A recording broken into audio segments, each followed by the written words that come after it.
My name is Matthew Nokas. I have been riding a motorcycle around the world in order to raise awareness about the problem of human trafficking globally and what people can do to stop it. There are more slaves today than at any other time in world history. Today, I am not getting on my motorcycle. Good morning. Instead, I am going to board a plane and head down to the USA and Mexico border in Texas.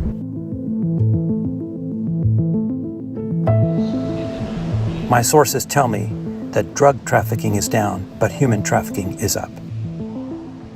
When I arrived in the Rio Grande Valley at McAllen, Texas, the word on the street tells me that if I want to know the extent of the human trafficking problem, I need to look up Pastor Roberto Sanchez. Apparently, he is in the know. The human traffickers, they're called coyotes. They bring people across the river for pay, and they work for the cartels.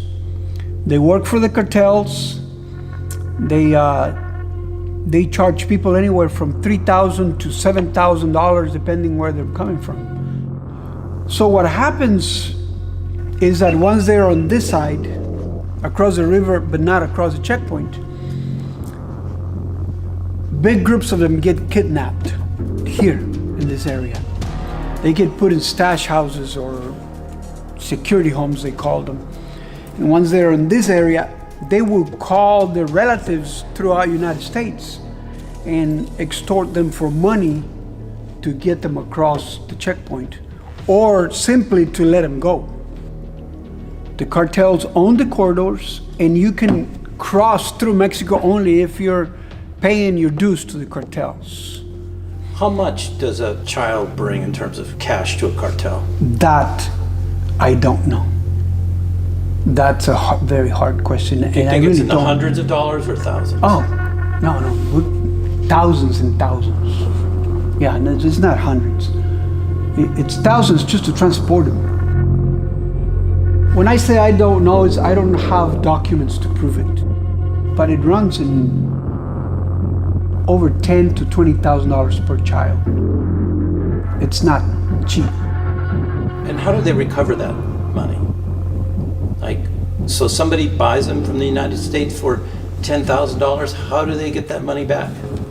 Child traffickers in the United States is a big, multi-billion-dollar industry, unfortunately.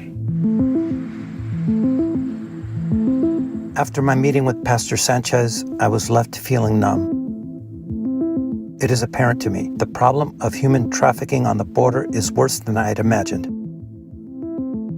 It is a dark web that crosses both sides of the border. On the next stop, I head to Ground Zero, or downtown McAllen, Texas, where migrants make their first stop after being released from detention by the U.S. Border Patrol and immigration authorities.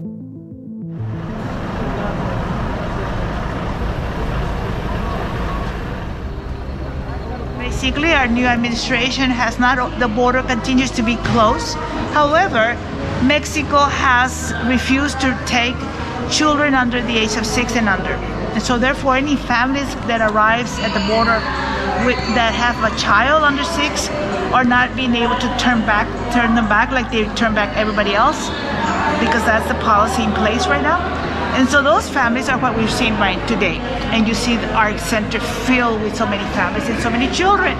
And so the numbers started to escalate from 100 to 100, 500.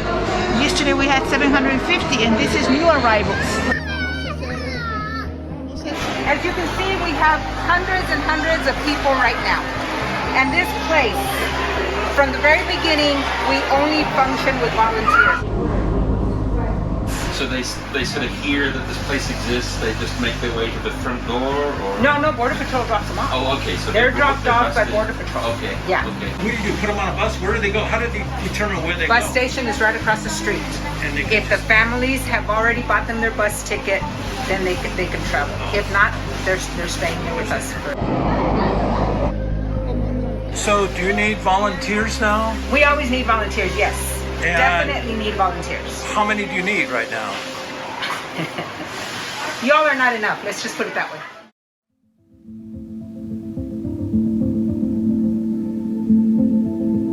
My next stop will now be on the Mexican side of the border, where I, along with a small team from Youth with a Mission, will bring much-needed supplies for children and adults at a makeshift migrant camp in the city park.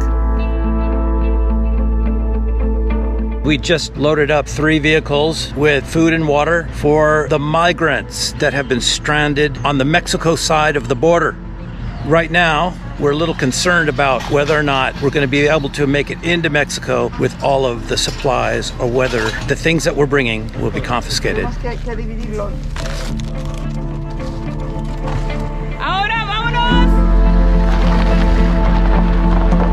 I understand we're going to the far McAllen border, right? Reynosa. Yes. I think you need your seatbelt. Oh, yes. Most of those people have been deported, so they have to wait there. For another truck. For another, yes. They're staying under the bridges. They're staying close to the immigration, Mexico immigration, because they're scared of the cartel in Mexico. So if they go back inside, they have to... They're scared.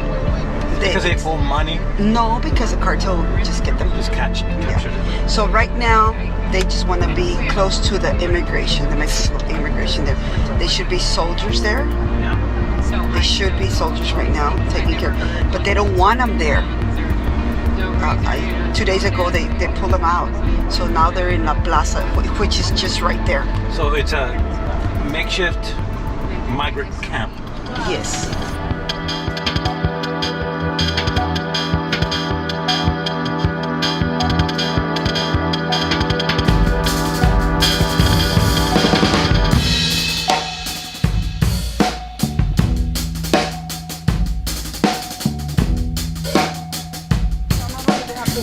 Below is the Rio Grande River, and what we just witnessed were people being deported. The Customs and U.S. Border Patrol just drops them off at the bridge and makes them walk straight back across to Mexico.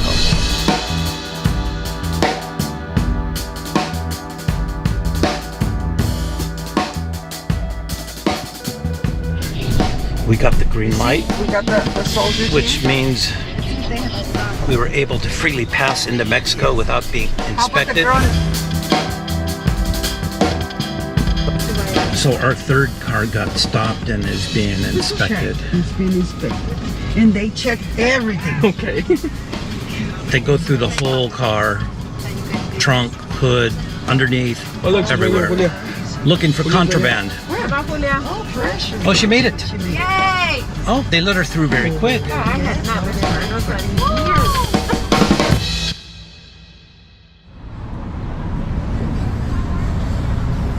This is the International Plaza, the park. And for many thousands of migrants, this is the end of the journey. We successfully entered all 3 cars with all of our supplies. None of it was confiscated. For all the kids. Oh, yes. Hicimos dulces para todos los niños. And we were able to, from you guys, But a blanket. blankets. Look at this. This is so good. From Delta Airlines, it looked like. Right? I was you, Delta. wondering, where are these from? They're from Delta. Oh, really? From Delta. Look at this. Here, the children line up every day for food, snacks, and entertainment. Mira los niños, Dios les bendiga. Me duele la barriga. No. Simple but powerful stories from the Bible are being taught to them today by a ventriloquist. Es un susto estar con ustedes. I can't help but look around and wonder where these kids are from. I wonder where their parents are. I also wonder where they will end up.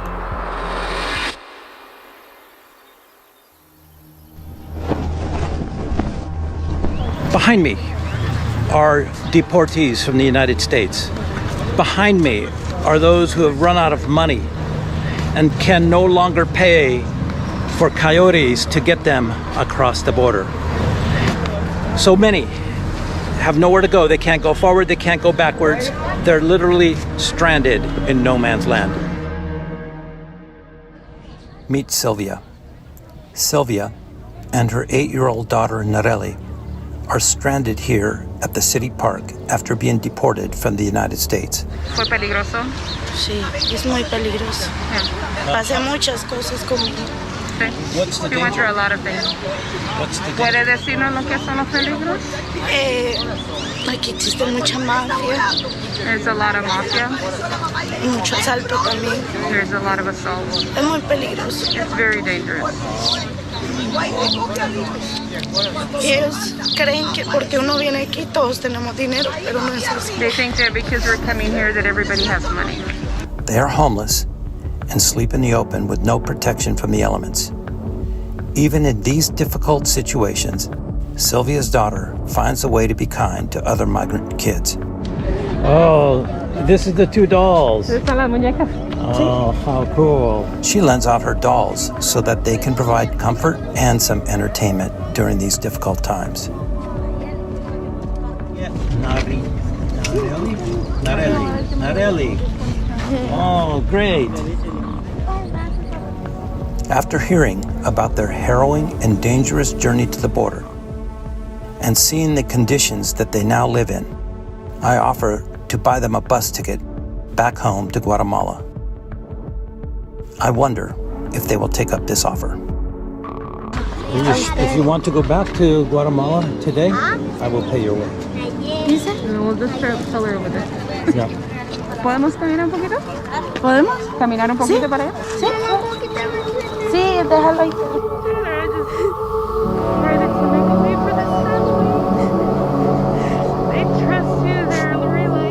Here's $210 for Sylvia and her daughter's bus ticket back to Guatemala.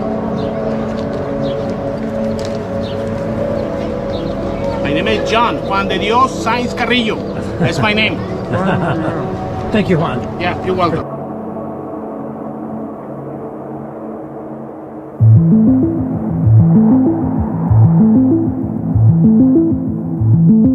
During my visit to the border, I was overwhelmed by the sheer number of people trying to get into the United States.